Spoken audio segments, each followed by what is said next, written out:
आज दिनांक 31 ऑक्टोबर रोजी श्रमिक पत्रकार भवन येथे 1 वाजता भाजपाने पत्रकार परिषदेचे आयोजन करण्यात आलं होतं। यावेळी जिल्ह्यातील अतिवृष्ट 4,90,911 शेतकऱ्यांना लाभ मिळाला असून 11,1700 कोटीचा मदत निधी भाजपा आमदारांच्या पाठपुराव्याला यश आले आहे। मुख्यमंत्री देवेंद्र फडणवीस, मुख्यमंत्री चंद्रशेखरजी बावनकुळे यांनी आभार मानले असून या पत्रकार परिषदेत माध्यमांना यावेळी ही गोष्ट सांगण्यात आली। यावेळी गेल्या काही दिवसाअगोदर सर्वे करण्यात आला होता, GRE काढण्यात होता, मात्र यातील अमरावती जिल्ह्यातील मोर्शी तालुक्यातील नेरपिंगळाई, सिरखेड, सावरखेड, धामणगाव, काटपूर ही मंडळे सुटली होती। तर या संदर्भात पत्रकारांनी प्रश्न विचारला असता यावेळी तिवसाचे आमदार राजतजी वानखडे यांनी सुद्धा याला उत्तर दिले आणि सांगितले की हा नवीन GR आज आला आहे, यात ते संपूर्ण मंडळं समाविष्ट करण्यात आले आहे।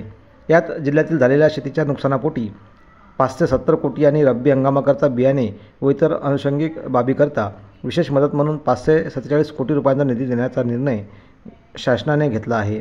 या संदर्भात या पत्रकार परिषदेचे आयोजन करण्यात आले होते। या पत्रकार परिषदेला अचलपूरचे आमदार राजेंद्रजी तायडे, प्रतापजी अडसड, राजतजी वानखडे व मोर्शी मतदारसंघाचे आमदार यावलकर हे या पत्रकार परिषदेला उपस्थित होते। तात्कालिक बाबीमध्ये झालं हे मान्य करायला हरकत नाही, परंतु शासन मात्र आज देऊन झालं तेव्हाही द्यायला काही हरकत नव्हती। त्याच्यामुळे थोडा टेक्निकल बाबीमुळे उशीर झाला हे मान्य करायला हरकत नाही, पण शासन शेतकऱ्यांच्या पाठीशी आहे।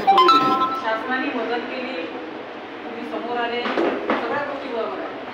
मक्याची खरेदी सुरू नाही केली, सोयाबीनची खरेदी सुरू नाही केली, हमी भावापेक्षा शेतकऱ्यांना कमी दराने विकावे लागत आहे।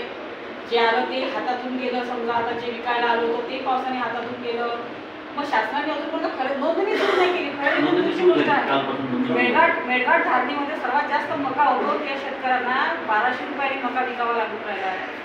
वर्षभराचं उत्पादन खरेदीची नोंदणी कालपासून सुरू झाली, त्यातले काही सेंटर सुरू झाले, काही असं 1-2 दिवसात 100% आपले जे केंद्र आहे जिल्ह्यात ते सुरू होते। आपले इथे साधारण 5-6 सेंटर सुरू झाले। अचलपूरमध्ये 2 आहे, अंजनगावमध्ये आहे, नांदगावमध्ये सुरू झालं, असे जवळपास 5 सेंटर सुरू झाले। बाकीचे 2 दिवसात सुरू होतील।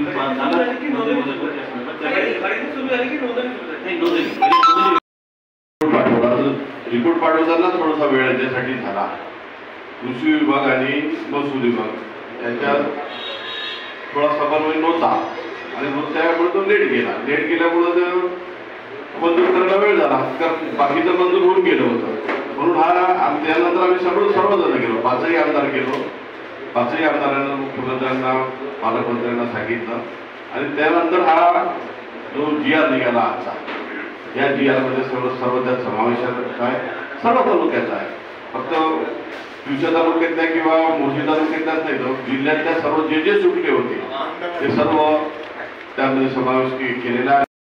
लवकरच जिल्ह्यातील अतिवृष्टीग्रस्त शेतकऱ्यांना शासनाची येत्या काही 8-10 दिवसात मदत बँकेत जमा होईल अशीच माहिती दिली।